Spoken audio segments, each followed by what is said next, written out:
All right, so we are going to factor these two expressions, and now factoring comes in 5 different flavors.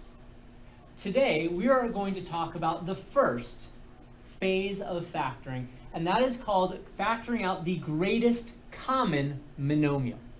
Now, the phases of factoring can be thought of as a checklist where you have to look for the first thing, greatest common monomial first, and then you'll go down the checklist and factor accordingly.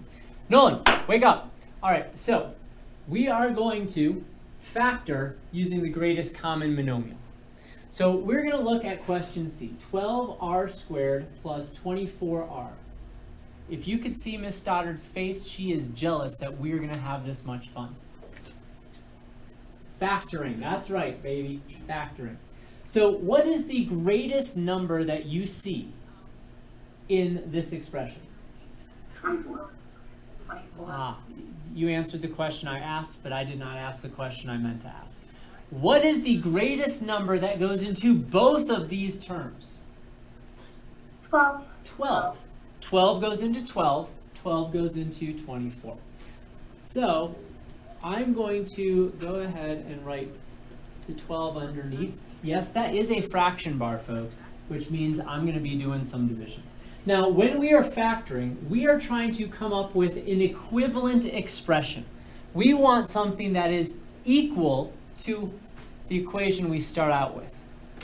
So this 12 is not going to disappear. It is going to be part of the answer. Now, how many of you have seen the Flintstones? A few more people. Okay, the Flintstones. Meet the Flintstones. They're a modern Stone Age family. There you go. You don't look amused. All right. So if you've seen the Flintstones, in the introductory song, Fred gets thrown out of his house and placed on the porch. That's how I think of factoring with the greatest common monomial.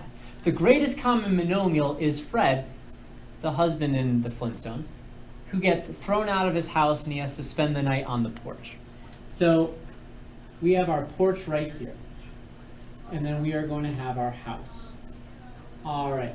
So what goes into r squared and r? In other words, we found the greatest common factor. Now we need to find the greatest common monomial.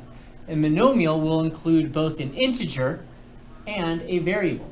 So what goes into r squared and r? R. R. This is not a trick question. R. And then the r is going to end up on the porch as well. Is there any other greatest common integer or greatest common variable to both 12r squared and 24r? Have we found the greatest common monomial? Say yes. Yeah. Yes, okay. It works much better when I prompt you like that. Okay, so now we need to divide each of these terms by the greatest common monomial. I don't know why that happened. Okay, so what is 12r squared divided by 12r? Any takers on this one?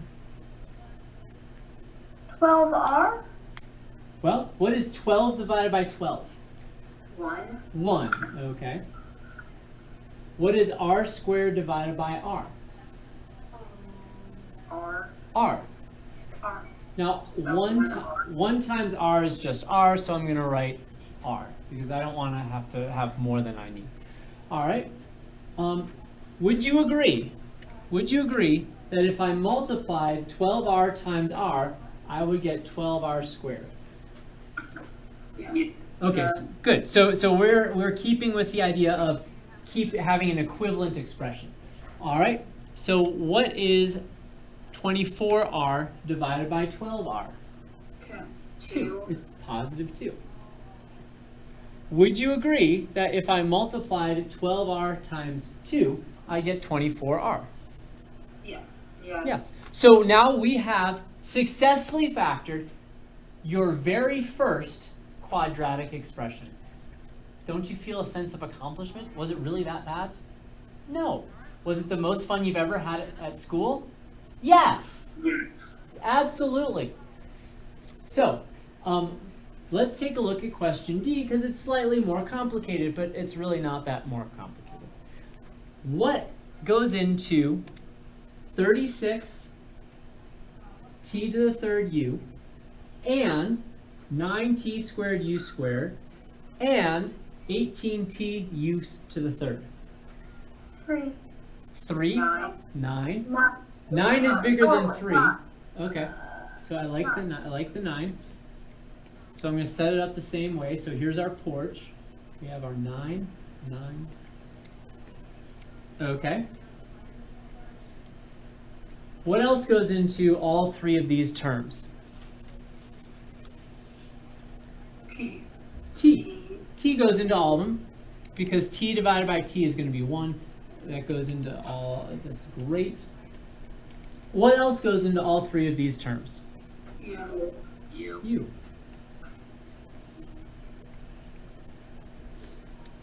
All right. And now, since we have found the greatest common monomial, we are going to divide each of the three terms by that greatest common monomial. All right. So what is 36t to the third u divided by 9t u? 4t to the second. 4t to the second. And we don't have any u's because u divided by u is 1. Anything divided by itself is always 1. So, all right, so we have a plus sign because that's positive. What is 9t squared u squared divided by 9tu? Tu. Tu. Love it, because 9 divided by 9 is 1. T squared divided by t is t. U squared divided by u is u. All right. For our last dividing problem of fun, what is 18t u to the third divided by 9t u?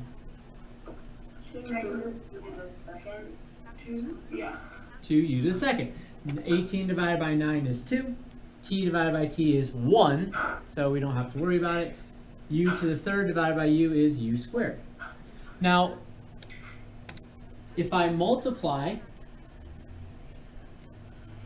9tu to all three of these terms, will I get my original problem? Yeah. Yes. That's great. So we have some vocabulary here. The original problem, this piece right here, this is written in expanded form.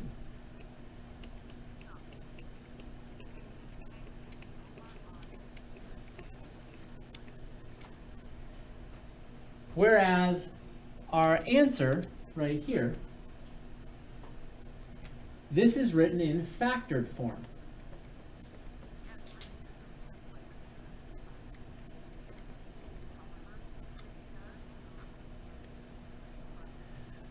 So factoring is simply taking an expanded form expression and writing it in an equivalent factored form. So that's what we're doing with factoring. Are there questions so far with factoring?